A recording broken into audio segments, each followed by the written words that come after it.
আপনি বিধায়ক সুদীপ রায় বর্মন, বিরুজিৎ সিনহা, গোপাল বাবু সবার উপর আক্রমণ সংঘটিত হয়েছে। কিছু বাইক বাহিনী দ্বারা আক্রমণ সংঘটিত করার চেষ্টা করা হয়েছে এবং প্রায় অনেকজনই আপনারা আঘাতপ্রাপ্ত হয়েছেন। কি বলবেন বিষয়টা নিয়ে? দেখুন, এটা এই রাজ্যে কোনো নতুন ঘটনা নয়। বিজেপি সরকার প্রতিষ্ঠা হওয়ার পর থেকে রাজ্য জুড়ে এই গুন্ডা বাহিনী গুন্ডারাজ কায়েম করেছে এবং এটা ভারতীয় জনতা পার্টির যিনি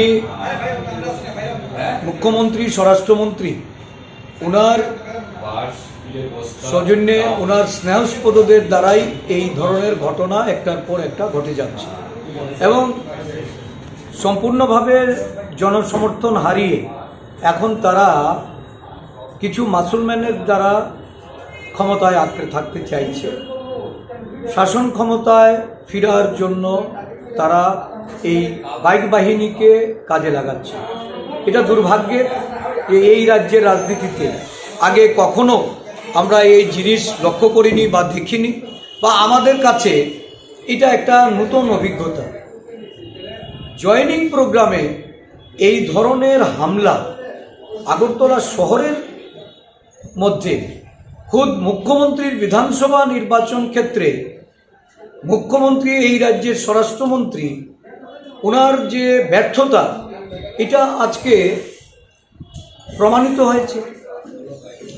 এই রাজ্যের আরক্ষা প্রশাসন একটা রাজনৈতিক কর্মসূচি যেখানে হচ্ছে, এই কর্মসূচিতে আমাদের কেন্দ্রীয় নেতৃত্বের, রাজ্য নেতৃত্বের সমস্ত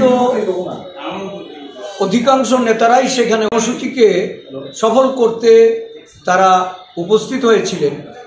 তাদের নিরাপত্তা বিধানে আজকে ব্যর্থতা, পুলিশের এই ভূমিকা, এটা আমি বলবো যে in connivance with ruling party. আজকে রাজ্যের মানুষ দেখছে একটা ন্যাক্কারজনক ভূমিকা নিয়ে এই রাজ্যে শাসক দল মানুষের গণতান্ত্রিক অধিকার কেড়ে নিচ্ছে। রাজনৈতিক দলগুলিকে আজকে নানাভাবে তাদের কর্মসূচিকে বন্ধ করে দিতে বাধ্য করছে, অবরোধ করছে। স্বাভাবিকভাবেই আমরা কংগ্রেস দলের তরফ থেকে আগামী দিন আমরা আরও বৃহত্তর কর্মসূচির দিকে আমরা যাচ্ছি। আমাদের কেন্দ্রীয় নেতৃত্বের গোচরে নেওয়া হয়েছে, তাদের পরামর্শই এই রাজ্যে আমরা আগামী দিনের যে আমাদের রাজ্য কংগ্রেসের যে রোডম্যাপ, এটা আমরা তৈরি করি। আদৌ কি এই বর্তমান পরিস্থিতিতে দাঁড়িয়ে আদৌ কি এই বাইক বাহিনীকে বন্ধ করা যাবে? আদৌ কি মানুষের উপর এই হামলা, হুজ্জতি, বাড়িঘর ভাঙচুর করা বন্ধ হবে? জনগণ চাইলে সব কিছুই সম্ভব, কি না হয়।